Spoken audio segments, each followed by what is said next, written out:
నల్గొండలోని అంబేద్కర్ భవన్లో జిల్లా జర్నలిస్టులకు మీడియా వర్క్షాప్ నిర్వహించారు. వర్క్షాప్ను అడిషనల్ కలెక్టర్ పూర్ణచంద్ర ప్రారంభించారు. ఈ సందర్భంగా కేంద్ర సమాచార ప్రసార మంత్రిత్వ శాఖ ఆధ్వర్యంలో పోషకాహారం, ఆరోగ్యకరమైన ఆహారపు అలవాట్లపై ఫోటో ఎగ్జిబిషన్ ఏర్పాటు చేశారు.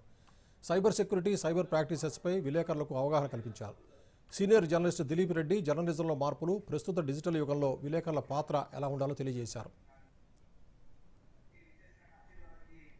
ప్రెస్ ఇన్ఫర్మేషన్ బ్యూరో ద్వారా ఈరోజు మన జిల్లాలో ఏర్పాటు చేసినటువంటి ఈ press information training session and also మనకి ఇప్పుడు పోషణ అభియాన్, రాష్ట్రీయ పోషణ అభియాన్ మంత్ జరుగుతూ ఉంది. 5వ వారంలో పాటించవలసినటువంటి ఆ వివరాలన్నీ కూడా ఇక్కడ వారు తెలియజేస్తున్నారు. ఎవరైతే గ్రామీణ నేపథ్యం నుంచి వచ్చినటువంటి జర్నలిస్ట్ ఉన్నారో వారికి కొన్ని టాపిక్స్ మీద ప్రతిరోజు మనం చూస్తున్నటువంటి ఈ సైబర్ ఏదైతే క్రైమ్స్ ఉన్నాయో వాటి రిపోర్టింగ్ ఎలా ఉంటుంది, అసలు సైబర్ నేరాలు ఎలా జరుగుతాయి, వాటి గురించి ఈ రోజున మన ఈ జర్నలిస్ట్ అందరికీ కూడా ఒక సెషన్ ఉంది. అలాగే న్యూట్రిషన్ సంబంధించి కూడా NIN నుంచి వచ్చారు.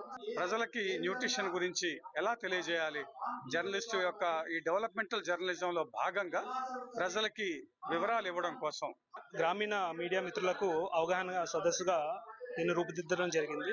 దీనిలో 2 టెక్నికల్ సెషన్స్ జరిగాయి. ఒకటి సైబర్ సెక్యూరిటీ మీద, దాంట్లో DSP cyber crime Nalgonda district హాజరయ్యారు. అతను గ్రౌండ్ లెవెల్లో సైబర్ క్రైమ్స్ ఏ విధంగా జరుగుతున్నాయో దాని గురించి అవగాహన కల్పించారు. అలానే హైదరాబాద్ CDAC నుంచి సీనియర్ సైంటిస్ట్ జగదీష్ బాబు గారు వచ్చారు. అతను కూడా సైబర్ సెక్యూరిటీ, సైబర్ హైజీన్ గురించి ఒక సెషన్ తీసుకోవడం జరిగింది. అలానే సీనియర్ పాత్రికేయులు దిలీప్ రెడ్డి గారు కూడా హాజరయ్యారు. జర్నలిజం ట్రెండ్స్, అలానే ఎలా రిపోర్ట్ చేయాలి, ఒక డెవలప్మెంట్ స్టోరీని ఎలా కంపైల్ చేయాలి అనే విషయం గురించి ఒక సెషన్ తీసుకోవడం జరిగింది. అందరికీ ప్రాపర్ డైట్, అందరికీ ప్రాపర్గా న్యూట్రిషన్ అందాలంటే గవర్నమెంట్ కూడా చాలా హెల్ప్ చేయాలి. ముఖ్యంగా ప్రెగ్నెన్సీ ఉమెన్స్కి చాలా న్యూట్రిషన్ డెఫిషియన్సీ ఉంటుంది కాబట్టి వాళ్ళకి అంగన్వాడీలలో కూడా ఇంకా చిన్నపిల్లలకి కూడా న్యూట్రిషన్ డెఫిషియన్సీ చాలా కనిపిస్తుంది. వాళ్ళకి స్కూళ్ళల్లో కూడా మంచి ఫుడ్ ప్రొవైడ్ చేయాలని అనుకుంటున్నాను.